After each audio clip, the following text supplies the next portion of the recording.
Sabda TV. Sampai di sini paham? Kenapa haram asuransi? Pertama apa? Gharar. Di mana ghararnya? Umpamanya preminya bulanan selama 1 tahun. Pada bulan pertama baru bayar 1/12, 1/12 atau 8% ya. 8% ya. Dianggap 8%. Baru bayar 8%, terjadi risiko. Selesai kan ya?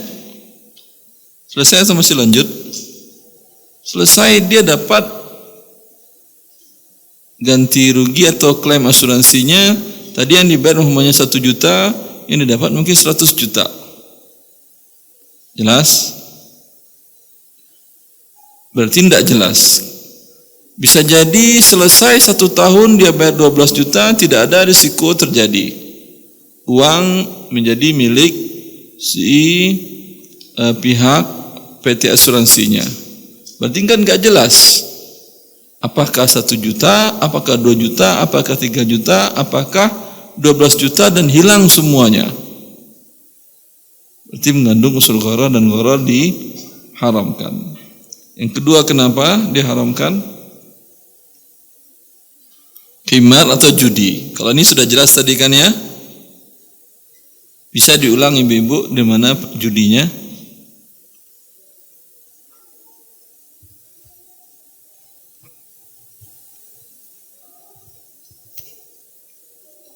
Ibu judinya di mana?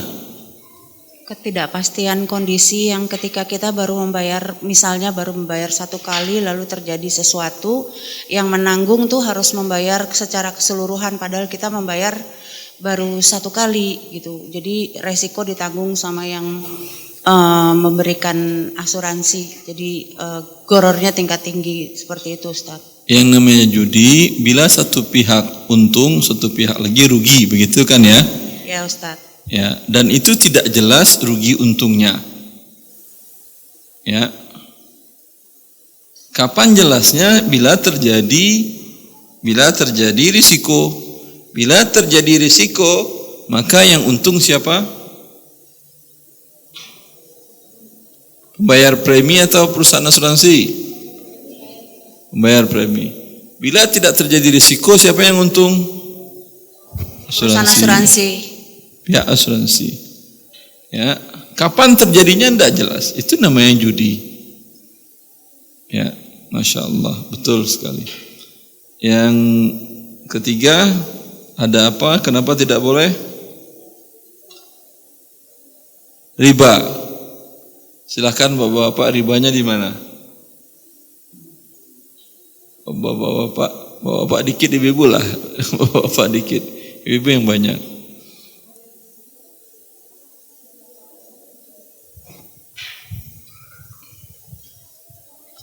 Silakan ibu-ibu. Ya, misalnya membayar premi 1 juta. Ya. Tapi jika terjadi resiko dia bisa mendapatkan 100 juta. Kan itu ada riba kelebihan sebanyak 99 juta, begitu kan ya? Ya. Kalau dia bayar 1 juta, dapat klaim 1 juta juga, kan mungkin kan ya? Mungkin. Tidak mungkin 1 juta dapat. Ya, biasanya justru berkurang, Ustaz. Hah? Berkurang. Kalau tidak ada resiko, si premi, ya pembayar premi yang resiko terjadi, tapi kan resikonya dia bertingkat kan ya?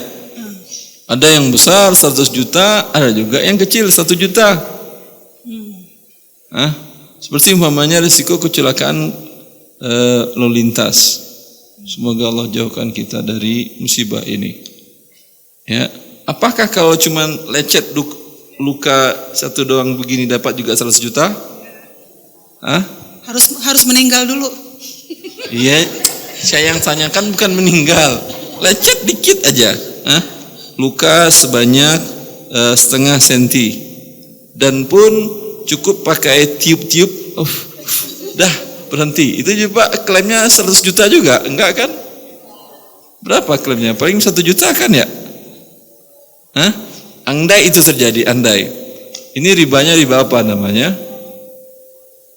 Kalau tadi jelas riba dain, riba fadl, tambah uangnya. Kalau ini riba apa yang kedua?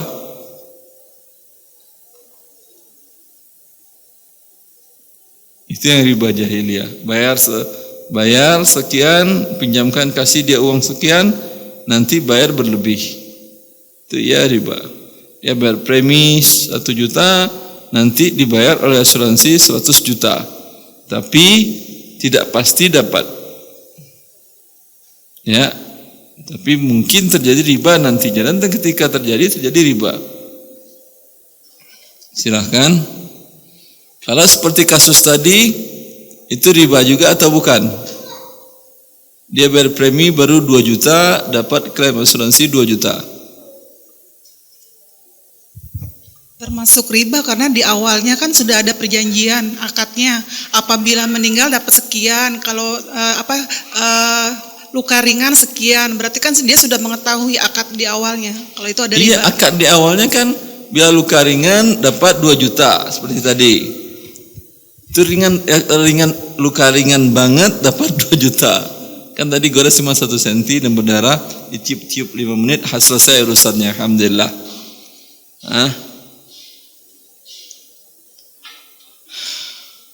Ribanya di mana? Riba apa namanya? Fadl tidak, fadl itu berlebih. Jadi kalau tadi ya bayar 2 juta, bayar 1 juta dapat 100 juta.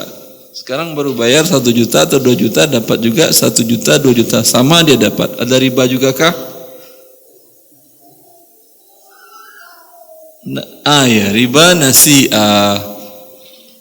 Kalau tukar uang dengan uang kan harus tunai apa tidak ibu-ibu? Ya. Kalau umpamanya ada tukar uang.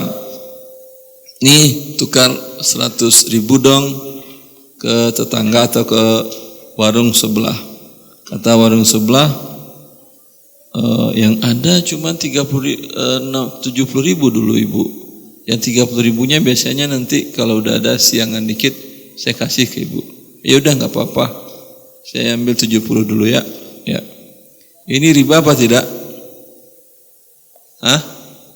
Iya, riba tidak tunai. Karena Rasulullah mensyaratkan menukar emas dengan emas, perak dengan perak harus sama ukurannya dan tunai. Kalau emas dan perak ukurannya adalah berat. Disamakan dengan emas dan perak karena fungsinya di masa dahulu, di masa Nabi adalah sebagai uang, disamakan dengan itu uang kartal sekarang. Maka menukar rupiah dengan rupiah harus sama dan harus tunai. Tidak boleh emas, kalau emas tadi tidak boleh emas yang lama 10 gram terima sekarang, emas yang barunya terima nanti sore, itu riba, atau nanti siang. Jelas? Begitu juga menukar rupiah. Jelas ibu-ibu? Iya, berarti mengandung riba. Ini yang paling penting kita pahami dalam kasus asuransi ini, sehingga kita mengerti syariat Allah. Oh, ini riba. Oh, ini dia mengandung judi, mengandung spekulasi. Tiga-tiganya diharamkan. 1 aja dari 3 ini sudah haram. Kalau 3 jadi haram apa namanya? Haram jadah. Haram jidan kali ya. Seperti itu. Jelas? Jangan nanti asuransi saya nggak mau. Kenapa? Haram kata ustaz kami. Dari buku Syarwandi ada kok. Ya kenapa haram kata temannya? Pusing sendiri dia. Kamu baca aja lah. Masa kamu selalu saya sampaikan rinci. Yang penting Anda memberikan syariat Allah itu dengan jelas ke orang. Ya, sehingga dia mau menerima.